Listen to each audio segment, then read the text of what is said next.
Hey, welcome back. Killed Cat Radio, Sharp Teeth, episode 10. Can you believe that? 10 episodes. When we started this mission, it was a little awkward. If you want a good laugh, please go look at episode 1 and you will understand exactly what I'm talking about. Takes a little while to get used to what's going on around here. Those who've stuck with me the entire time, I appreciate you. We got everything going on here. We've got a clipboard as usual, right?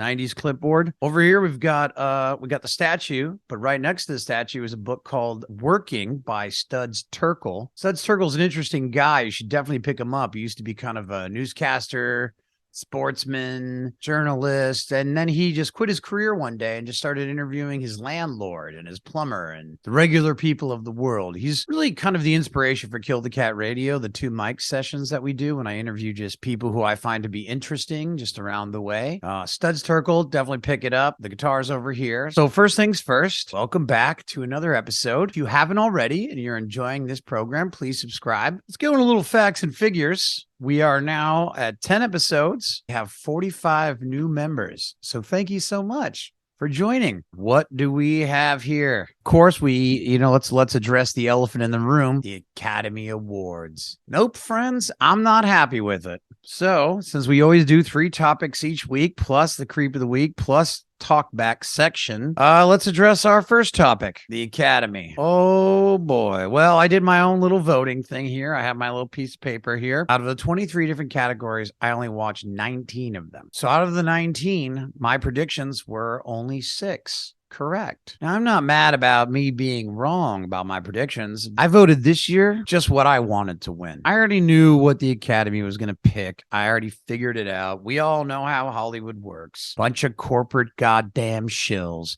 And not just corporate shills, cultural identity shills. Can't vote for certain people anymore. Think you all know what I'm talking about, whether we like to admit it or not. And what appears in Hollywood movies is basically 2 years ago, whatever the popular content or theories were going on in culture come out. It usually takes about 2 years for a movie from concept to screen, 2 to 3 years. So whatever you're seeing in the movies now is kind of like whatever issues were going on 2 years ago or 3 years ago. I'll go ahead and let you guys fill in the blanks on that one. Here's where I was right, though. Best visual effects, Avatar: Way of Water. No surprise there. Cameron's $2 billion insurance money on making sure he won this category was properly spent. Best sound, Top Gun Maverick. Knew it, called it. You gotta see it in a movie theater or you gotta have really good earphones. It's pretty cool. Best cinematography, I already knew where this was going. All Quiet on the Western Front. I knew Not To from RRR, the great Indian movie. Definitely was going to take best song, so nailed that one. Best international film, got that one right. All Quiet on the Western Front again. And best makeup and hairstyling went to The Whale, which I knew they would because of all the crazy effects of that terrible, mean-spirited, horrific movie where everyone's yelling at a fat, sad man. I love Darren Aronofsky. I really do. He's made some of my favorite movies of all time, but as of late, it seems like he's kind of doing these character studies where everybody just gets tortured. Like, think about The Wrestler, Mother. You should check that one out with Jennifer Lawrence eventually getting torn apart by all these like bizarre kind of demonic forces. Pretty interesting movie, actually. But I was wrong on everything else. I don't have to go into it with you about why I'm a little bit irritated and pissed off about some of the people who won. I knew it was going to be Hui Kwan. I mean, everybody kind of knew it. What is with this like adults crying thing? I think he's like my age, I think. And if I won an award, I would be really shook. I'd be, oh my God, I can't believe this is happening right now. This is a great feeling. But what's with all this like adult crying? I mean, it's cool. You're like, you're stoked. You're like, oh, cool. I got this award. Everything's fine. But like, you're an adult. Why are you weeping? Like on TV? Do you have like emotional problems? Are you wasted? I mean, I cry at commercials sometimes. I'm kind of a wuss myself. I just don't understand this whole thing. And of course, we all knew that they were going to give it to Brendan Fraser. I didn't want it to go that direction because when Brendan Fraser, if you watch that period when he was accepting the award, he basically just acted exactly like his character, just, slimmer. So he was still like, I'm just really happy to everybody has a singing the, but I'm going, can somebody get this guy like some psychological help or something? Or what exactly, what's going on with this guy? Like, what meds is this guy on? He doesn't seem like he's a stable guy. And both of these stories, it's kind of funny, like in the male category, both of these men sort of are weepers. Everybody else was kind of like, hey, we're just doing a job here. We're actors. We get involved. They put out great performances. But these two guys were just so like emotional. And the women who won, totally the opposite. Jamie Lee Curtis, why is she even on the list? I mean, Tony Curtis was her dad. And the lady who got murdered in Psycho, what was her name? Janet Leigh or something? You know, the one who got stabbed, you know, I mean, this is Hollywood royalty here. Did she really do an amazing job? More than Carrie Condon did in Banshees of Inisherin? I don't think so. So that was a total gimme. What else did I lose to? Supporting role? Yeah, I thought Barry Keoghan from Banshees. I told you I wanted him to win because he deserved it. He was such a, every time he was on the screen, I mean, he's going to get his accolades eventually, but I don't think he's going to be like crying when he gets it, like all the rest of the men who are like, fucking know what's going on there. Okay, my biggest beef of topic one when it comes to the Academy Awards of 2023, Tar. They didn't get shit. They didn't get a goddamn award. Not one award. Not one. Nothing. One, probably because most people probably didn't even see it. You know, and two, I get it. It wasn't a film that sort of went to an audience, you know, and I was talking to my mother about it, and she said, well, maybe people felt sort of intimidated or they didn't feel like they were at a certain intellectual capacity. I don't think you need to be smart to watch a movie. I think you just need to sit there and let it take over you. You don't have to reach out and like know all the references. I didn't know half the references that were going on in Tar. I'm not a composer. I don't know anything about the history of conducting and that world. I don't know anything about that. The cinema is not there to just hand you a happy place. Yeah, go get your popcorn. Go get your soda beverages or your candies or your Twizzlers. I like Twizzlers a lot. And I like popcorn too, I will admit. But cinema should just take you over and you should just sit there, and that's the best part of it, as opposed to just being in your house where you can just watch something and you get diverted, or the wife or the husband's over here, kids are in the other room, or you're on your cell phone, you're not really paying attention. You know, in a movie theater, turn off your phone, sit in the dark, watch this beautiful piece of artwork happen.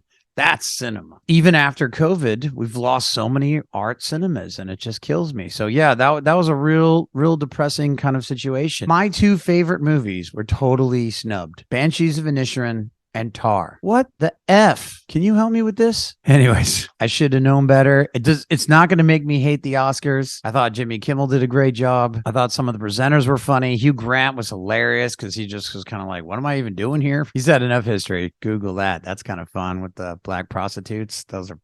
That's pretty good. Married to Elizabeth Hurley, but then gets a blowjob from some crack whore in Hollywood. That was a good story back in the 90s. You should check it out. Fuck you, Academy, you pandering, shill motherfuckers. Point two, we're moving into a different kind of phase here. Now, being that we're in episode 10, and I am now part of the YouTuber community, and I'm trying to be a YouTube personality. Ugh, it sounds gross, doesn't it? That didn't even exist years ago. Anyways, but people watch me. There's views. Okay, maybe not a lot, but you know, you got to walk before you run. Rome wasn't built in a day. I wanted to take this opportunity for episode 10 to give a shout out to some other YouTube personalities that sort of have changed my world and gave me the confidence and the interest and the smarts to be able to do something that we're doing right now when I talk to you guys. You might not agree with all my choices, but if you respect me at all, in my opinion, I would advise, if you haven't heard of some of these people, that you should check them out. Let me just say straight up, I hate mainstream news. I hate mainstream anything. I've always hated mainstream stuff since the 90s. I've always been a rebel and kind of punk rock and et cetera, et cetera. YouTube is the future, and other sites like it. I know there's been other places that try to start things like Rumble, and then I think there's a couple other ones, but right now YouTube is the channel. If you want to just set up a dumb little camera like I have, and if you have a dumb little microphone like this, and you have some silly opinions and you're willing to sit in front of a camera for an hour or two and then edit it all down and then post it and send it to your friends, YouTube is the future. It is your way of getting in touch with other people from all over the world. And there's no other source than YouTube that can give this opportunity to you. It's the future. Mainstream media is a joke. It is a joke. And we're going to get into something like that in the Creep of the Week segment a little later. YouTube, you can do whatever you want. Yes, there's rules. Once you become monetized, I think there's like more censorship rules. There's words you can't use. There's the same kind of stuff that was happening on mainstream television. Unlike mainstream television, you could just produce yourself. Just like what I'm doing. I don't have a producer. I probably need one. I don't have a producer. I'm just right at it on my own, set everything up. Boom, there it is. You're looking at my office here. This is in Brooklyn. We're doing our thing. I could go to Amsterdam and I could have all this gear and just reset everything up and just talk to you guys every Monday and Friday, which is what we're trying to do on Kill the Cat Radio Sharp Teeth. So let's give some shout outs here, okay, to the people who really I find fascinating. This is in no particular order. Some of them come from a political bent. Some of them come from an entertainment bent. Some of them come from just an opinionated bent. Some are left, some are right wing voices. Some are libertarians. Some are total communist voices. It's fine. I don't really care what anyone thinks or talks about, as long as they're being accurate and honest. And I think that's what makes this kind of medium so good, is because it's kind of hard to lie. Also, if you don't have any commercials, then you have no one you have to pretend to like. And, if you get sponsors or whatever, then you choose your sponsors. You're in charge. Here are the people that I would like to give a shout out to. And this is no pandering either, by the way, not like the Oscars. First one goes out to my boy, Tim Pool. Anybody know this guy? He's pretty fascinating. He kind of came out of, I started to learn about him from the Occupy Wall Street movement that was going on. He was a real street interviewer, street journalist, he had jobs too. I think he worked for Vice. I think he worked for Fusion Network. He was doing pretty good, but he was always the kind of guy like, oh, is there a crisis in the world? I'll just go ahead and grab my camera and just go find out what's going on. Now that's real journalism. That's not backed by any financial sources either. It's like, oh, there's a problem in this third world country. I'm just going to go to it. And that's what Tim did. And now he's created an entire empire of his own. He's got shows he's spawned. He's only 37. I mean, I'm about 10 years older than he is, but definitely an idol of mine. He really is a really, really great contributor to modern society. And he takes no prisoners. This guy is the least pandering person I've ever listened to on YouTube channels. He's all business and he's pretty fair. He lives, though, in that sort of political world and the current news media world. Whatever is going on that day, he'll address and he'll talk about it. And I really respect it. And I get a lot of my news from him. Thanks, Tim. He's got another show about pop culture with a bunch of other interesting YouTubers as well, who are really cool. They're younger. They kind of like lean more younger and more on the pop culture side of things. But I'll tell you, like, Tim, you really inspired me, and thank you very much. Another guy, total classic, right? Now, this skews more towards media and entertainment. The Critical Drinker. Look this guy up.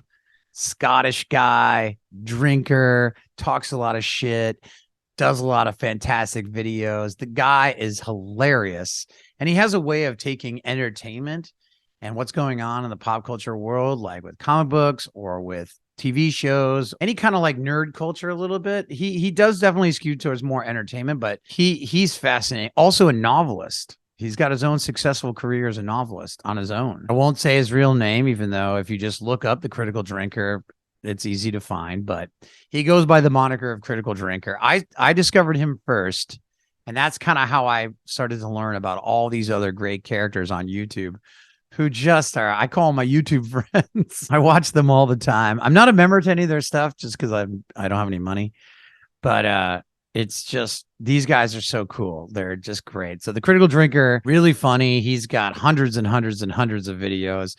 If you just dial it into YouTube, you can find the Critical Drinker. Plus, he's got that kind of, drinker, Scotsman, sarcastic vibe that's just, it's so charming and so cool and so funny. Also, too, like, it shows that you could just do something like what we're doing right now on a very limited amount of budget. I mean, he just kind of set up a camera and just did it. And that sort of attitude is just really, really inspiring to me, to see that someone could just do that. And now I think he's up to he's past 1 million subscribers. I mean, I've got 45. He's got 1 million. That's why you guys should add me. Hello, help me out. But through Critical Drinker, I ended up following and subscribing to so many other people. Like he's got a guy named Mahler, the Long Man. He's a guy from Wales. Again, totally hilarious, interesting critic, but they call him the Long Man because he'll actually do 4 to 5 hour long YouTube videos criticizing certain modern films.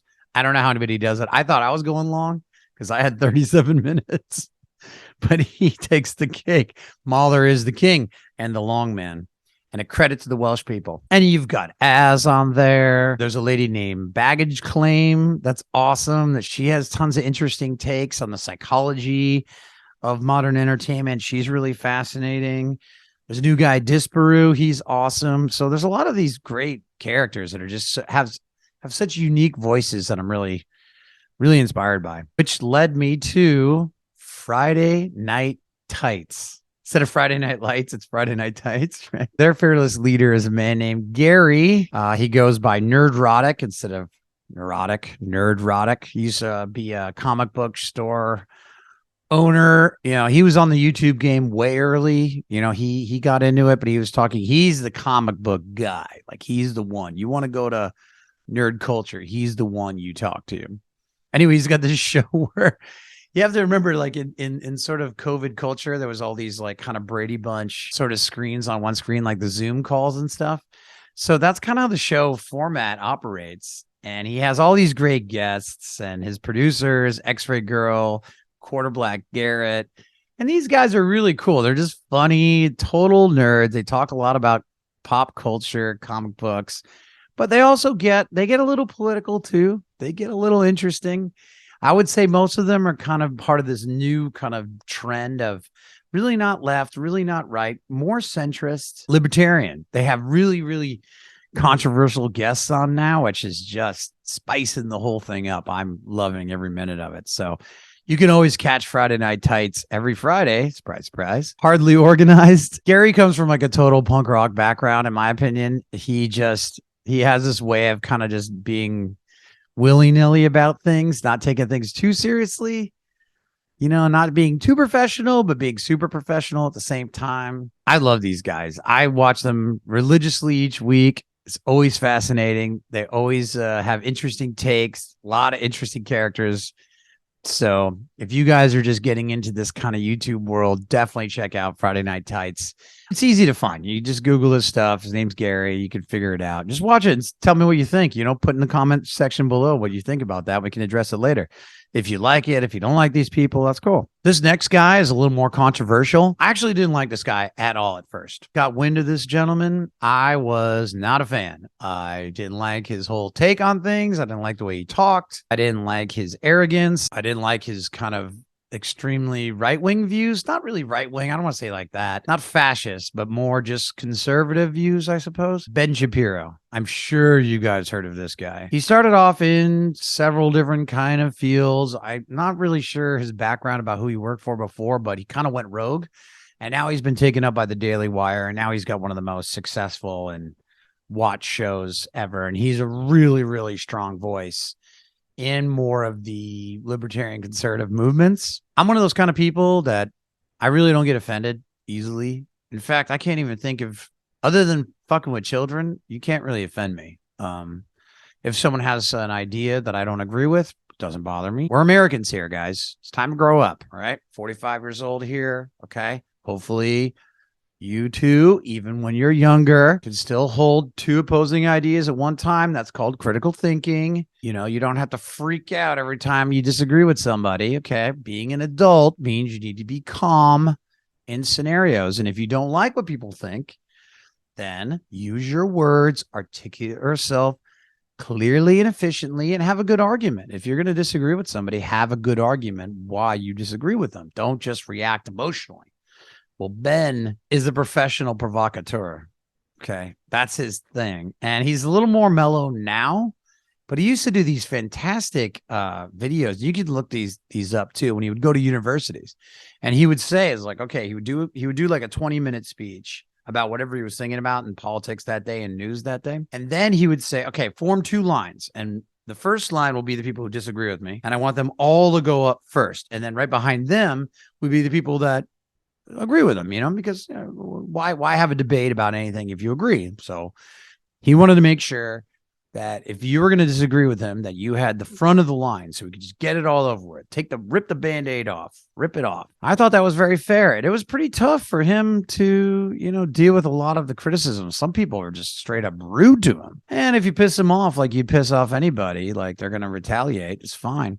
He's one of the few media personalities, though, that actually wrote down on his website all the times when he was wrong, the stuff he said. Maybe he went over the line, was too offensive about something. He admitted his faults. Try mainstream media and see how many people do that in mainstream times. I don't think so.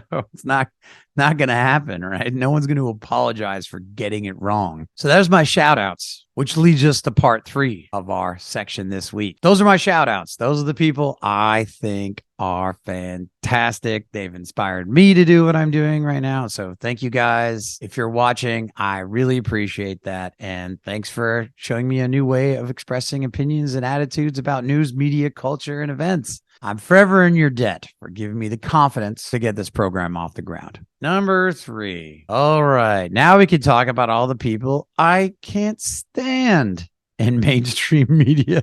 I'm in a really good mood today.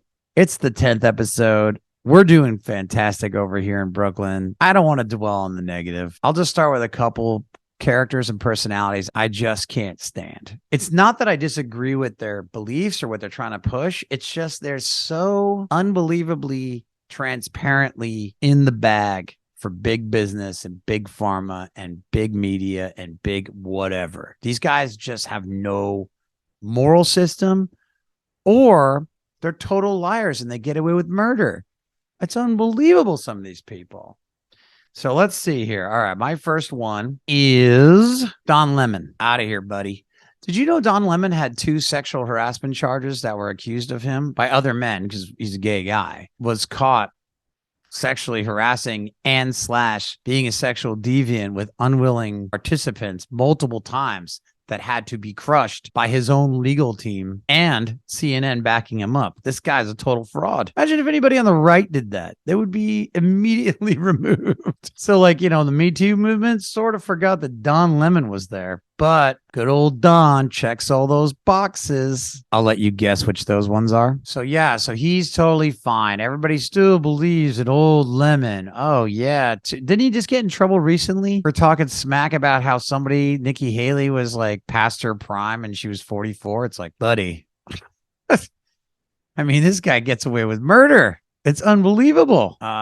So fuck you, Don Lemon. Another guy who just got his ass handed to him on Bill Maher was John Heilman, right? He's on that whole the circus on Showtime. This guy, you know who he is if you look up John Heilman. He's like bald. He's got the hip glasses. He's always wearing like some kind of like Joy Division shirt or a Pixie shirt or some kind of like, hey, this is a shirt that I'm cool just like you, but I got to wear the sport coat because, I'm kind of professional too. And he's just watch any clip of him on the circus. I mean, he should be called the circus. I mean, it's a joke. This guy keeps trying to be hip, and I'm like, bro, you're like almost 60.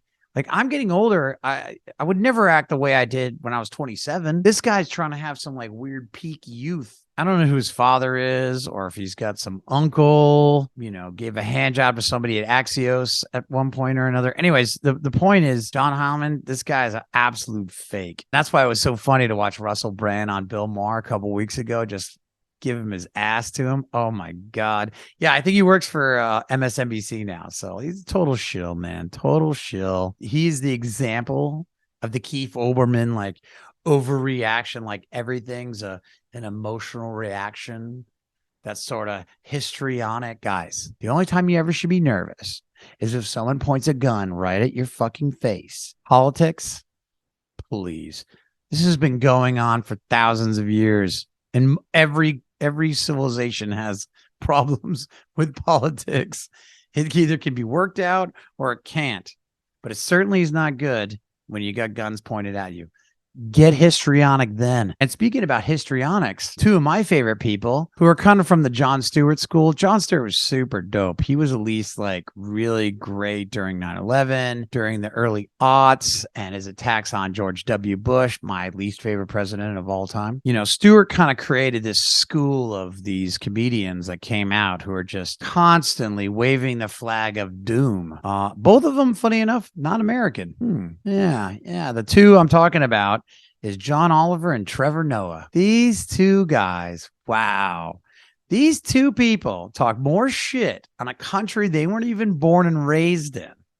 Yeah, they're Americans now. That's fine. You're later, right? But they talk more shit on this country that they weren't even raised in than any other commentator on TV. If I go to another country, I don't talk shit on their politics ever. I don't even come near it. I love going to France. I know a lot about French politics. Do I talk anything about it? No, because I don't live there and I'm not a citizen there. And I have not lived there long enough to even have an opinion. If you're an American, you can talk shit. If you just got here and this is your career and all you do is bash American ideals and American traditions, go fuck yourself. Traitors. These people, why are they even here? And they're making money on it. John Oliver is like the king of this. He's just like constantly like, it is truly 30 minutes of just him being like, what is going on? Everything's going to bad. I can't even believe what's happening next. Oh my God. And he wins every award every time. He was funny at first, but now it's like constantly worried about everything. And the way his delivery system is just looking in the camera going, you know what I'm talking about, right? And what are we going to do? This is great. It just works everybody up to think that the problem is bigger than you actually think the problem actually is. Guy, chill the fuck out. I've watched your show like a million times. I'm glad that you do deep dives on interesting things, but you're so in the bag for a certain perspective and cultural identity that it's ridiculous. Like it's the cracks are showing, my friend, and it's showing your hairline as well. Trevor Noah's another one. Jesus, I don't even want to get into this guy. He's not even worth my time to talk about. I've heard from inside scoops that this guy loves parties more than he loves news. So he's just kind of floating on through. And I love how he always like leans kind of black, even though he's half black and white. But I like how he leans towards that. I should clue you in on a couple things. This guy, he's not funny. He's not funny. I dare Trevor Noah to make a joke that has nothing to do with him being black. I dare him to do that in his comedy special. Just do that. You're from South Africa, bro. Okay, you came from one of the most wealthiest families in that country. You and Elon Musk are both Africans. You guys should like hang out and go to tea together or whatever you fucking do down there. Anyway, fuck Trevor Noah. Fuck John Oliver. Unbelievable, these people talking all their shit. And then the other one is from the right side. Yeah. I insult everybody. I don't care if you're from the left or the right or what have you. The least favorite guy, especially on like conservative right-wing news, Glenn Beck. How did this guy, I mean, I know he started the Blaze and he's kind of the main guy there. And I guess it's kind of interesting, but I've heard so many horror stories about people who work for the Blaze and the people who did anything there. And the problem is with Glenn Beck is that he's always crying. Again, what is with these adult males crying all the time? I understand I have emotion, but Glenn Beck's like crying because he's wasted. I mean, he looks like a drunk. Like if this guy wasn't a millionaire, you would look at him and he's like, he's overweight. He's got a really crappy goatee, like one of those like old men goatees, but his face, he's got like almost Nixon cheeks now, Richard Nixon cheeks. And they're kind of closing in over on the goatee. And he's really frumpy. I mean, doesn't he understand that? Like I had to lose weight to be in front of a camera. Okay. I had to work for this. All right. He's like, looks like a fucking troll, and he's got like his weird little American hat on and stuff like this, and then he's crying and he gets emotional about everything, and you know he regrets working for other conservative news sources, yet now he's the other guy who's doing the conservative news source. It doesn't make any sense, but he weeps all the time. You're a drunk and an emotional wreck, and you just happen to be a millionaire and you happen to have a little bit of power. I wish you well, and I wish you would go to an AA program, lose the weight, get in shape, do a couple push-ups, man. You know what I mean? Again, I don't agree with all your stances politically. As I said, I'm not really like left or right, sort of like centrist. I like to call it logical. That's just me. Glenn Beck, man. Jesus Christ. Lay off the booze. Lay off the weeping. get a psychoanalyst. You have enough money. Everything's going to be fine. All right. Now we get to our favorite section. You guys are going to trip out on this one. Oh, man. Creep of the week. Who's the creep of the week? If you haven't seen the pattern during this show today, you're going to notice that it has a lot to do with internet personalities, mainstream media, clashes with YouTube media. So the creep of the week this week, I'm going to let a video kind of explain it to you. Some smart YouTuber put together an edited video of all of these different channels, about 30 different channels. We're talking mainstream news channels and local news, all talking about and insulting people like me and people like you who listen to people like me. They were basically saying that because they were mainstream news sources, that they had a higher authority and should be believed in more than the YouTube personalities and sort of the conspiratorial party, right? The tinfoil hats, the Illuminati warriors, conspiracy theorists, even though 70% of the conspiracy theories that have been touted in the last 10 years have all come true.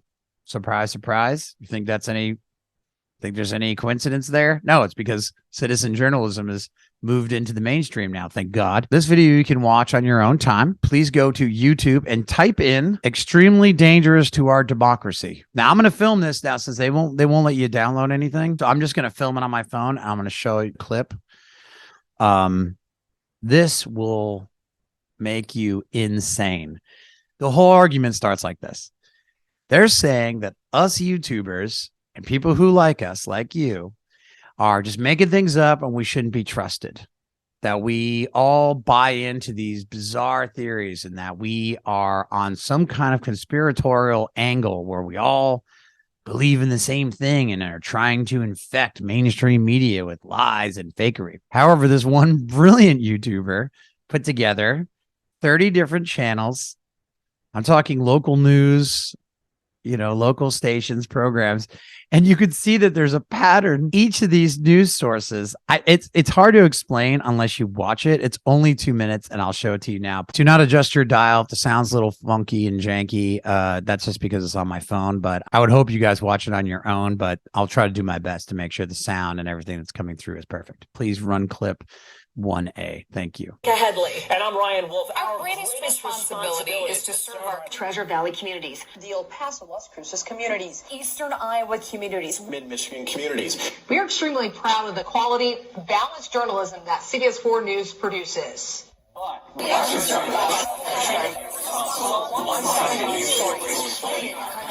Plaguing our country. Sharing of biased and false news has become all too common on social media.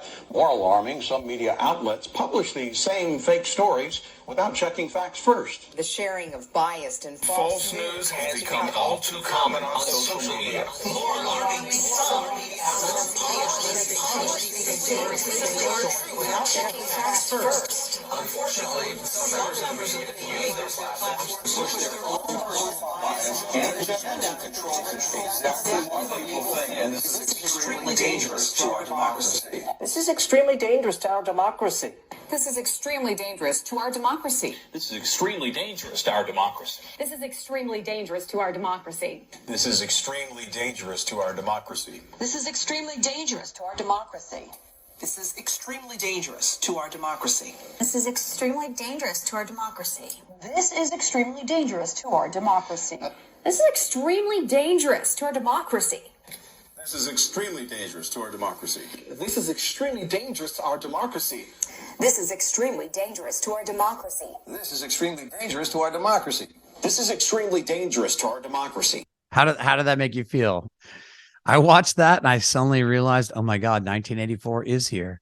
They're all on the same script. They're saying us YouTubers are making things up. Hey, at least we're creative in our individual voices and not a bunch of robots on television saying the same script to people every night. That's why everybody is brainwashed. You guys are the creeps of the week. Mainstream media creeps of the week. We are your enemies. I am your enemy. All the cool YouTube people I follow personally, they're rebels.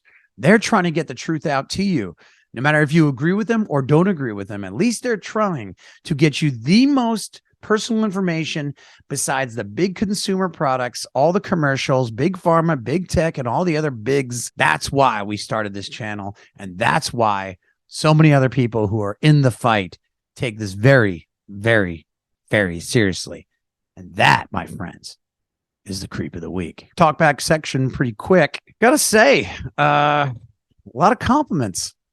Not a lot of talking back these days. Not a lot of talking back. I haven't really heard anything really bad. I mean, I get emails sometimes. We get some compliments and maybe one or two, maybe criticisms trying to help us out. But we've been doing really good. And I really want to just say that my talk back to you this week is thank you. Thank you for being a subscriber. Thank you for taking the time out of your day to listen. Thank you for listening to my voice when you do the dishes, or make the bed, or mop the floors. Let me be that strange voice in the background so you and I can have this nice conversation. If you got something to say, write it down in the comment section. All right. I'm here to answer your questions and ideas. So, hey, compliments, keep them coming.